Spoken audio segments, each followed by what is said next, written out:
اور جب تمہارے لڑکے بالغ ہو جائیں تو ان کو بھی اسی طرح اجازت لینی چاہیے جس طرح ان سے اگلے یعنی بڑے آدمی اجازت حاصل کرتے رہے ہیں۔ اس طرح اللہ تم سے اپنی آیتیں کھول کھول کر بیان فرماتا ہے، اور اللہ جاننے والا ہے، حکمت والا ہے۔ اور بڑی عمر کی عورتیں جن کو نکاح کی توقع نہیں رہی اور وہ زائد کپڑے اتار کر سر ننگا کر لیا کریں تو ان پر کچھ گناہ نہیں، بشرطے کہ اپنی زینت کی چیزیں نہ ظاہر کریں، اور اگر اس سے بھی بچیں تو یہ ان کے حق میں بہتر ہے، اور اللہ سنتا ہے، جانتا ہے۔ نہ تو اندھے پر کچھ گناہ ہے اور نہ لنگڑے پر اور نہ بیمار پر اور نہ خود تم پر کہ اپنے گھروں سے کھانا کھاؤ، یا اپنے باپ دادا کے گھروں سے، یا اپنی ماؤں کے گھروں سے، یا بھائیوں کے گھروں سے،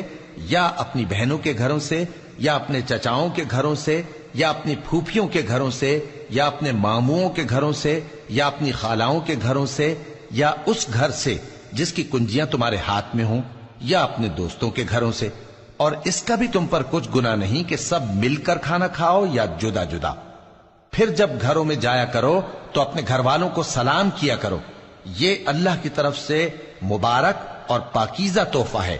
اس طرح اللہ اپنی آیتیں کھول کھول کر بیان فرماتا ہے تاکہ تم سمجھو۔ مومن تو وہ ہیں جو اللہ پر اور اس کے رسول پر ایمان لائے، اور جب کبھی ایسے کام کے لیے جو جمع ہو کر کرنے کا ہو پیغمبر کے پاس جمع ہوں تو ان سے اجازت لیے بغیر چلے نہیں جاتے۔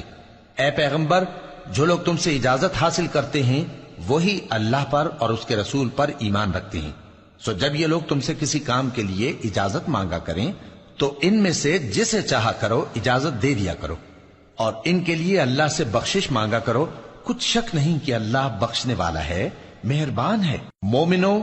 پیغمبر کے پکارنے کو ایسا خیال نہ کرنا جیسا تم آپس میں ایک دوسرے کو پکارتے ہو،